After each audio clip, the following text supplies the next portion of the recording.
Ashley Metzger is with the Desert Water Agency. Thanks for joining us today. Yes, glad to be here. The state just conducted its most recent snowpack measurement up in the Sierras, and it had some information. Yes, you know, April in the desert, you're thinking about Coachella and the heat and when to turn your AC on. But up north, there's still plenty of snow. And they did the snowpack survey. It's the most important one of the year because that's when the peak amount of snow is still in the Sierras. Take a look at all that snow. Is this video from the measurement? This is video from the measurement that happened earlier this week. Okay. And the snow will start to melt, and the snow melt will go into rivers and also go into reservoirs. So this is the water that we in California would use for much of the rest of the year, perhaps. Yes, it's a big storage bank, and unfortunately we had a really dry start to the winter. So December and January were very, very dry. By March, we only had 23% of average, the amount of snowpack. But we had a pretty good storm that came through, a big wet storm. Yes, we did. March was a very good month. Okay. However, it was not as good as some of us were hoping. Okay. We're now at about 52% of average.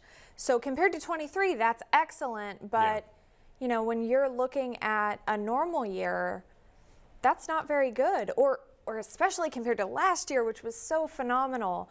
But that is the silver lining to this. Even though the number is low at 52%, the reservoirs are all in very good condition because of all the water we stored from last year. From the year before. And you've got a pretty cool graphic here that shows, as far as saving water, a lot of people are still kind of in the conservation mindset, but some people aren't. That's right. So if you look, that red area in Southern California, that means conservation is back to pre-drought levels, or water use has even gone up. And we are in the area next to that, the blue, which is one of the two areas in the state that's performing the very best and actually retaining a lot of the conservation. Now, it makes sense that people wouldn't be conserving as much as during the drought. Yeah. You know, the stories were in the news every day, and it was very important that people step up and save.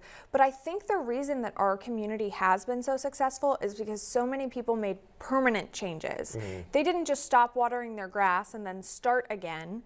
They actually took their grass out and put in artificial turf or desert landscaping. And you kind of thought about things and realized, oh, there's a million ways that I can save water that really aren't even hard to accomplish, and leads to permanent changes. In the meantime, I guess conservation, it's just important to keep it on your mind. Definitely keep it on your mind, and if you can get rid of some grass for some lower water use landscaping, that's the #1 thing you can do.